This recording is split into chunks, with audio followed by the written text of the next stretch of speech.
Hello friends. I wanted to try something. Over the last few years I've been using the collective thinking by design principles in learning and in leadership and in governance. And I started wondering, if they're genuinely fundamental, they ought to survive the ultimate stress test. So let's see what happens if we put them into the middle of a crisis. Okay, let me step back a bit. The collective thinking by design principles didn't begin with leadership or governance. They actually began with learning. The very first learning deck was built around 6 principles. Not teaching techniques, but principles. And as I started developing leadership frameworks, the same principles kept reappearing. And they appeared again in governance and in organizational design.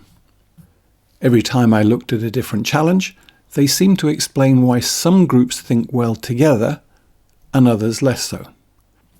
Which made me wonder, if these really are principles, would they still work in a crisis? Because surely a crisis needs a completely different way of thinking. Or does it? Imagine the fire alarm goes off in the school. Everyone evacuates, and the head asks, has everybody been evacuated? One teacher hands over a register. I've ticked everyone who's here and crossed everyone who's absent.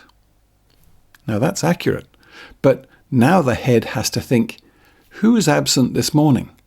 Who should actually be here now? Is anyone genuinely missing? So the information is correct, but it is consuming attention. Now imagine a different answer. Instead, a teacher would say, everyone has been accounted for, everybody who should be in school has been checked. Or another teacher might report, one student is missing, they were definitely present this morning. Same information, but really a completely different cognitive effort. The second answers create orientation immediately. Ka-ching! That's inform. These principles don't disappear in a crisis, they become even more obvious. So let's take inform. In everyday school improvement, inform helps people build shared understanding. In a crisis, inform becomes rapid orientation. What do people need to know right now? Not everything, just what removes the uncertainty that stands between people and the next effective action. Now take Inquire. Normally, we want lots of questions, different perspectives, a healthy challenge. But in a crisis, Inquire becomes much more focused.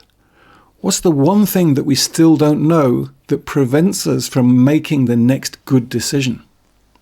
The principle hasn't changed, only its expression. What about Inspire?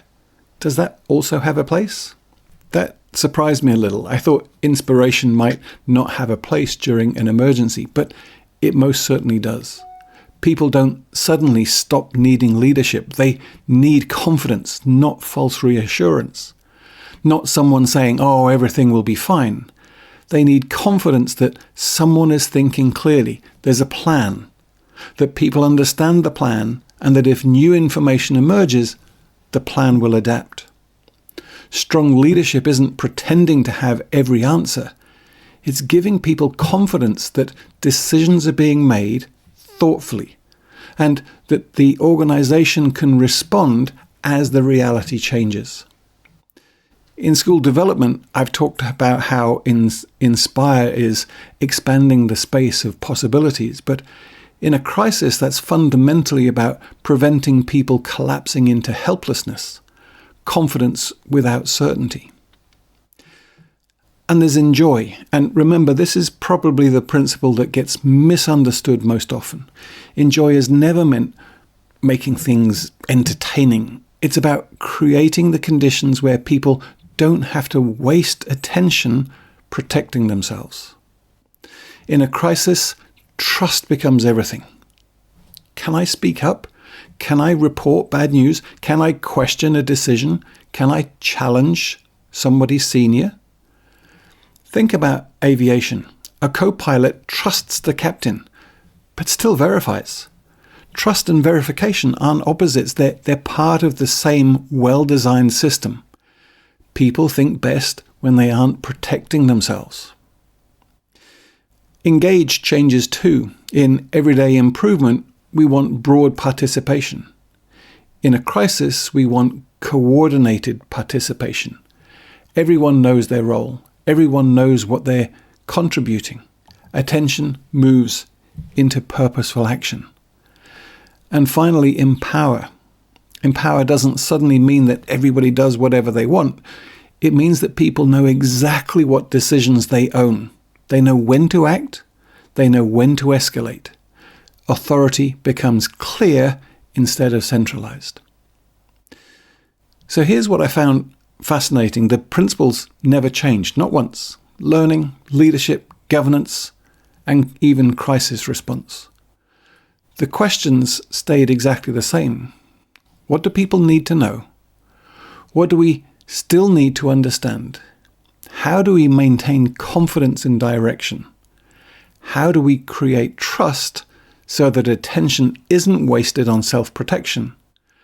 How do we coordinate meaningful action? And who has the authority to act? The answers changed, but the principles didn't.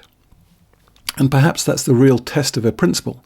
Not whether it works when everything is calm, but whether it still helps people think clearly when everything else becomes uncertain.